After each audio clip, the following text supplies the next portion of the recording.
How's it going, ladies and gentlemen, boys and girls? Jeff Benjamin with 9 to 5 Mac. In this video, we take a look at some of the top features for the 16-inch MacBook Pro. Thanks for watching 9 to 5 Mac. Be sure to thumbs up, click the subscribe button, and then enable notifications with the bell icon so you won't miss any upcoming videos.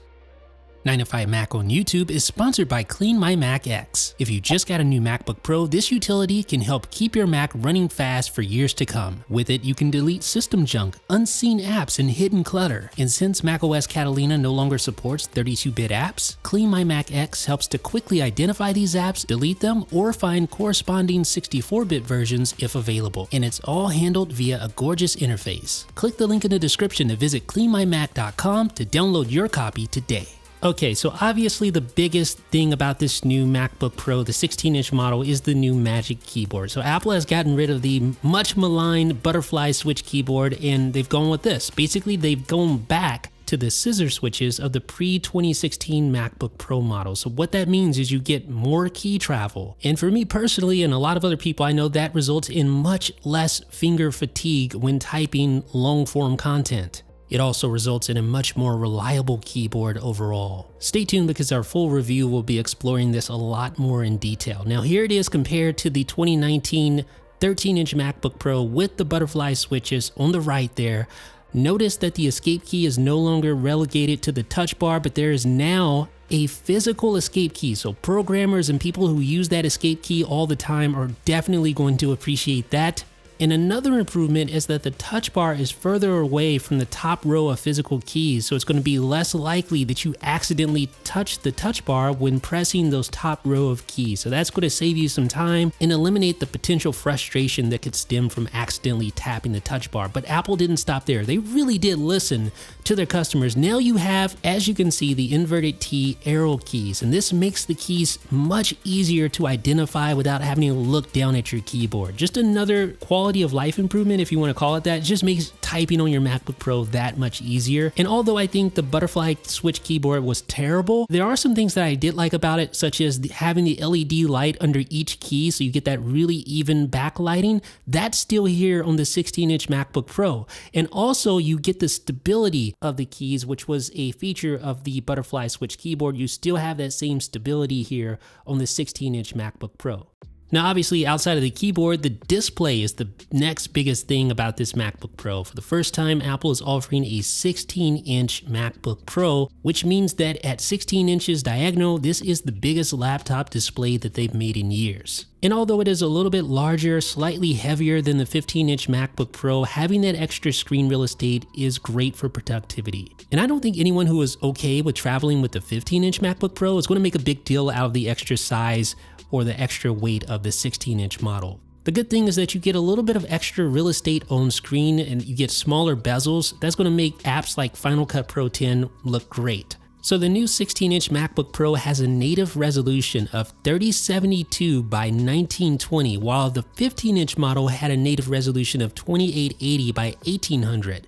So you get more real estate on screen with a default scaled resolution of 1792 by 1120, and you can adjust the refresh rate on the internal display, just like you'll be able to do with the upcoming Pro Display XDR for the upcoming Mac Pro. Unfortunately, I don't have a 15-inch model to directly compare it to, but I do have the latest 13-inch model, and you could see there's a huge difference in screen real estate. No big surprise there. There's also a pretty big difference in those side bezels as well. If you handle video, graphics, or photos, the 16-inch MacBook Pro is definitely the one for you. Now for me, this is probably the most exciting new feature and also the most expensive, but now you have the option to configure not just 2, not just 4, but 8 terabytes of SSD storage internally. Indeed, that is almost as expensive as a base model 16-inch MacBook Pro by itself. However, given the speed and given the amount of storage, it's actually really competitive. I'm actually surprised Apple didn't charge a whole lot more for 8 terabytes. I mean, get it? I mean, do you hear what I'm saying here? 8 terabytes of internal storage. It means you're not going to have any of these anymore. You can just have all your projects on your internal drive. That is awesome for productivity. We'll have more on that in our full review as well. And sort of on that same wavelength, Apple now makes it possible to configure not just 32 gigabytes of RAM, but yeah, 64 gigabytes of RAM in a MacBook Pro. Yeah, at $800, the price is pretty absurd, but if you need that RAM, say you're running multiple virtual machines for instance, at least you have the option. Now I've done some initial testing with the GPU, the AMD Radeon Pro 5500M, and I have to say, I'm very impressed with this GPU thus far. Like I said, I'll have many more thoughts in our full review, but from what I've seen from the initial benchmarks, you know, the typical benchmarks, Heaven, Valley, Cinebench, Geekbench, etc., this GPU is nothing to sneeze at. I actually connected a Blackmagic eGPU Pro with the Radeon Vega 56 to this machine just to compare the two, and the Radeon Pro 5500M performed better, as you can see here. Now granted, the Blackmagic eGPU is connected via Thunderbolt 3, so the Radeon Pro 5500M obviously has some bandwidth advantages, but given past testing of GPUs in prior MacBook Pro models, I was still very impressed with the 5500M. And with all these advancements, including the bigger display, you're probably thinking to yourself, well, this thing has to get worse battery life, right? Well, that's not so. It's actually rated 1 hour better than the 15-inch model, which is kind of crazy when you think about it. Now, obviously, there's a larger battery inside this machine. You actually have a 100-watt battery, which is the maximum amount to be TSA safe. And you get this little guy right here, a 96-watt power adapter to recharge that 100-watt battery. So you're going to get 11 hours with the 16-inch MacBook Pro, at least in theory. We'll have more in a full review. So this new MacBook Pro features a studio quality 3-mic array with a high SNR and directional beamforming. In other words, it sounds a whole lot better than its predecessor. I'm going to test it out right here and let you hear for yourself.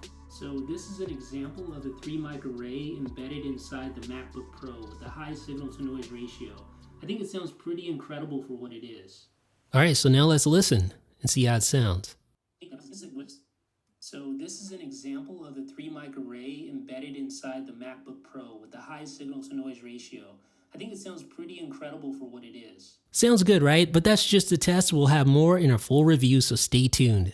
And while the microphone is impressive, the speakers are even more impressive. I can't believe the sound emanating from this machine. Apple includes a new high-fidelity 6-speaker system with force-canceling woofers. In other words, it sounds ridiculously good. And unfortunately, video is just not going to do it justice. If you get a chance to hear it in person, please do so. But go ahead and listen anyway. There's also a noticeable reduction of vibration through the chassis. So ladies and gentlemen, that has been a look at our top features for the 16-inch MacBook Pro. Stay tuned because we'll have more in a full review where we go in depth on this machine. But let me just spoil it for you. I think this is the best laptop that Apple has made in years, perhaps ever. Let me know what you guys think down below in the comment section. This is Jeff with 9 to 5 Mac.